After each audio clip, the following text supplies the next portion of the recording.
Hey everyone, I'm Steve from GamersNexus.net, and today we're doing a quick overview of iWiPower's new Revolt 2 case and system build. The full review of this won't be until after CES, which is next week, but I wanted to show it off early because it was just officially announced today. The main thing with this case is that it's obviously Mini-ITX, and the GPU faceplate and SSD plate are both exposed, so there's this acrylic panel that opens and closes right here. We can open that up, and you'll see the GPU faceplate exposed, which is illuminated by RGB LEDs, and those are smart LEDs, or smart lighting as iWiPower calls it, which is controlled through software. So you can control the RGB LEDs just like the Hue Plus or any other number of other LED solutions. The faceplate for the SSD is exposed, and then on the inside is where things get interesting from a thermal standpoint. This is what I'm most excited to test in the immediate future. So for cooling with our setup, this is customizable on their site, but with our setup, it's the top of the line build with a 980 Ti hybrid, which is a liquid cooled 980 Ti, and then the H55 CLC is cooling the CPU. And we're told, and this is a very good thing by the way, that the Revolt 2 will require a CLC on the CPU. That's a good thing because at this form factor, using any kind of ultra small air cooler, even though it might fit, will not really yield great results because it's just too tight for air to work efficiently, and that's where liquid comes in. So the radiators are mounted on the bottom of this case. There's a very tiny amount of room on the bottom for air intake or exhaust. In this case, iWiPower pre-installed the system with the radiator fans pulling air up. So they're actually on the radiators on the bottom, fans on top of that, and the fan is pulling air up through the radiator, which to anyone who's installed liquid coolers before, it may seem like a suboptimal setup, and that's something we asked them about. It is apparently the best cooling setup for this particular build that we're running, and I'll obviously validate that myself as the time comes to test everything, but that's what we're told. It's the best way to cool it.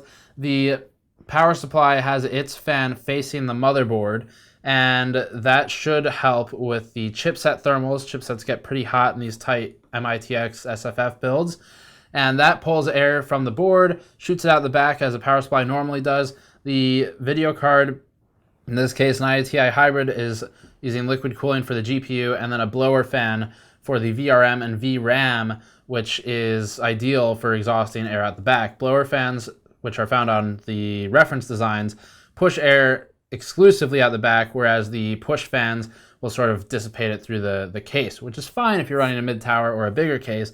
But in this instance, you really don't want to be exhausting your heat into the rest of the components. It's just too tight. There's not enough exhaust intake setup because the components are constricting all the airflow. So it's a very unique thermal challenge, and for that reason, I'm excited to test it.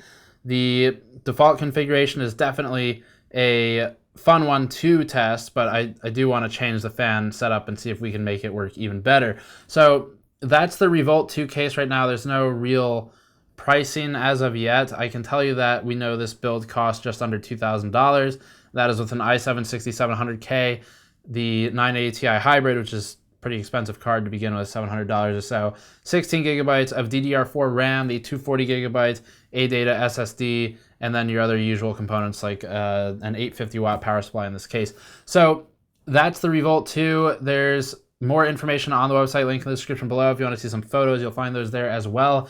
Benchmarks, thermals, gaming FPS benchmarks are all forthcoming, and this case, just to answer the obvious question, as we understand it right now, will not be available separately, which is something that I really hope changes. I hope iWiPower does actually look into selling this separately, because assuming the thermals work out well, which we don't know that they will yet, but assuming all is well with the thermals, the design is definitely unique, and the layout is pretty tight in terms of efficient management of space for an SFF build, so it does make it suited for a living room environment where you might want a more showy system, i.e.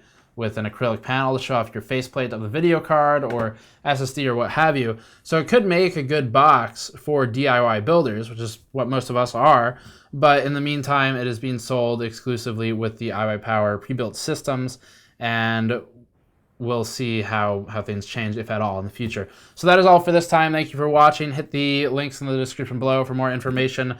Patreon link for the post-roll video if you want to help us out. And again, the full benchmark will be after CES. so subscribe for that if my blunder there did not throw you off from the subscription. Thank you for watching. I'll see you all next time.